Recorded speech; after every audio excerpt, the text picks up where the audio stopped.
Should the Oklahoma City Thunder actually consider trading Russell Westbrook? Huh? What's going on, y'all? 5 Sports Talk back at it with another video talking, of course, some NBA. Here to talk to you guys about one Russell Westbrook and this rumor really that has come up recently about Westbrook, and it was mentioned on Zach Lowe's podcast, I believe ESPN writer Zach Lowe, basically where NBA executives around the league have recommended or are saying that the Oklahoma City Thunder should consider trading Russell Westbrook after, the Oklahoma City Thunder lost to the Utah Jazz in 6 games, in which they were the higher seed, in which they were the favorite team to win. So they definitely did get upset by a Utah Jazz team led by a rookie in Donovan Mitchell. So, again, here to discuss this sort of notion that are the Thunder really better off if they move Russell Westbrook or not, okay? So let's get into it because there's a lot to talk about. So first and foremost, this is a loaded question, so that it's not really a yes or no answer without just adding context to it, okay? Should the Thunder trade Russell Westbrook? Well, if you're getting LeBron James in return, yes. Okay, so you get what I mean by context here, okay? But we obviously know when it says should they trade Westbrook, it means should they trade him for possibly young pieces or another star or whatnot. Well, here's the thing. I'll start with the salary cap. Again, folks, you got to look at the numbers. I'm a numbers guy, analytics guy. Everything comes from the numbers for me. And with Russell Westbrook now, he has now signed his 5-year, $200 million plus deal, which is going to kick in starting next season. At the end of this deal in 2022 and 2023, he's going to be due about $43 and $46 million, okay? So that is a lot of money, okay? And forget about trading Westbrook. Who might want that contract is really what you should be asking. And I know the salary cap is going up and whatnot, but still, that's a lot of money that Russell Westbrook is going to be earning. With that being said, taking a look at the Thunder's roster, I have to compare it back to my Bulls, okay? I'm a Chicago Bulls fan, if you guys didn't know. And what the Bulls did is similar with Jimmy Butler, okay? They basically took a look at Jimmy Butler, who became a star after Derrick Rose's career kind of took a downward trajectory because of the injuries, and it was Jimmy Butler's team, but they realized Jimmy Butler is more of a B+ B type of player that might not be the best team on a championship roster, okay? And how did they know this? Well, they got help for Jimmy with Dwayne Wade and Rajon Rondo, and they realized, okay, and I know Rondo got hurt in those playoff series. They probably could have beaten Boston Celtics, and that might have changed a lot of things. They decided, okay, the plateau with Jimmy Butler is not championship, okay? And so they decided to go ahead and move Jimmy to the Minnesota Timberwolves. They obviously let go of Dwayne Wade and Rajon Rondo and entered a complete rebuild. A complete rebuild, okay?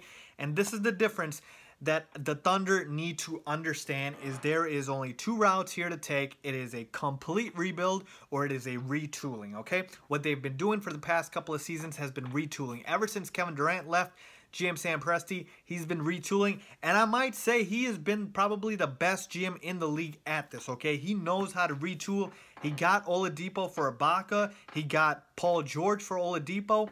And yeah, I know Victor Oladipo is having a better season than Paul George, but the fact that he knows how to get, equity and value in return for his players. So what the Thunder have been doing since Kevin Durant left has been retooling. And even when they let go of James Harden, they were still trying to retool and stuff like that. So that's the only other sort of option here to take. It's either you rebuild or you retool. And so with the Thunder, they have to realize, being in a small market, okay, the difference here compared to the Bulls is the Bulls lead the NBA in attendance every year, and they have garbage players right now, okay? They're complete rebuild mode right now. No offense to, Zach LaVine, Lauri Markkanen. These are young players and with bright futures, but obviously there's no superstar on this roster as of right now. But the Bulls are a big market team. Chicago is one of the largest cities in the U.S., and so they are always going to have fans. You can't say the same thing about the Oklahoma City Thunder. So trading Russell Westbrook doesn't just mean you're going into full rebuild mode.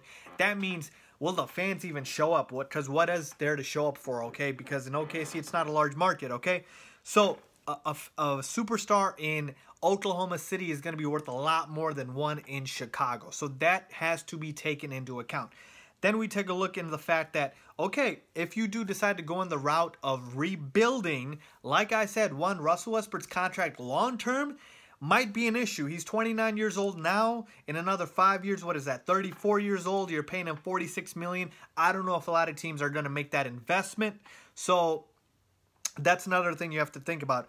And then number 3, okay, if you're actually looking at players down the line and you're actually looking at rebuilding, well, guess what? The NBA draft lottery is going through a whole new makeover now, and now you have less odds if you are one of the worst teams and if you decide to tank, okay? So, again, that's not in your favor. So, to me, this clearly tells me that everything should point in the direction of a retool rather than a rebuild. Why do I say that? Well, one, like I said, GM Sam Presti has been one of the best GMs in the league at being able to get players and get good players.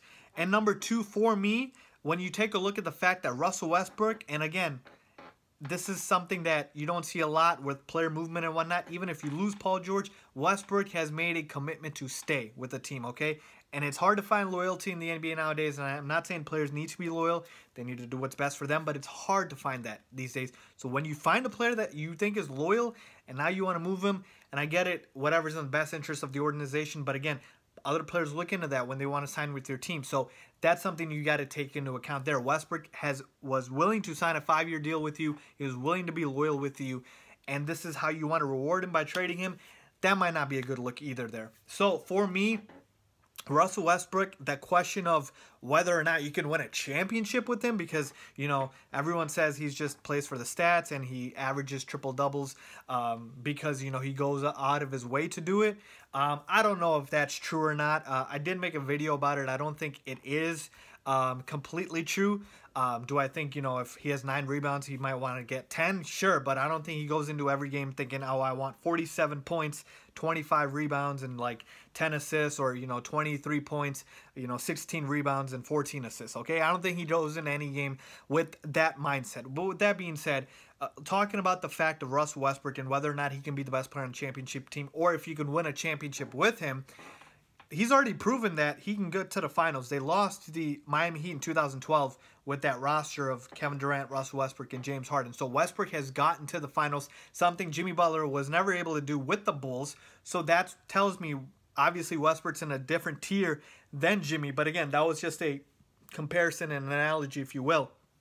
So overall, to me, I don't think the Thunder should trade Russell Westbrook. I think they need to continue retooling. Losing Paul George might not be the worst thing in the world this summer, okay? And then if you take a look at the fact that Carmelo Anthony's going to opt in on his deal, it's not like you could do much anyways because no one's going to want Carmelo's deal. And if you take a look at the salary cap situation, you got Steven Adams, you got Andre Roberson on long deals. Now you got Melo opting in. You've got guys on long-term contracts. It's not just moving Russell Westbrook, it's moving all of them, okay? So if you are going to rebuild, boy, you better be ready for 5 years, 6 years of completely sucking and completely being garbage because the contracts that they have right now, boy, are they long. So it is a difficult decision for the Oklahoma City Thunder, which is why I think it is still in their best interest to retool.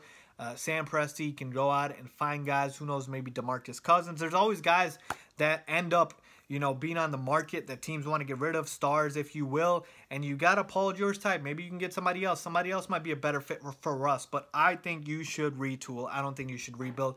That's just what I think, folks. Let me know what you guys think. Leave a comment down below if you agree or disagree. Should the Oklahoma City Thunder trade Russell Westbrook? With that being said, if you guys enjoyed this video, please give it a thumbs up. Please make sure to subscribe to the channel. And as always, thanks for watching.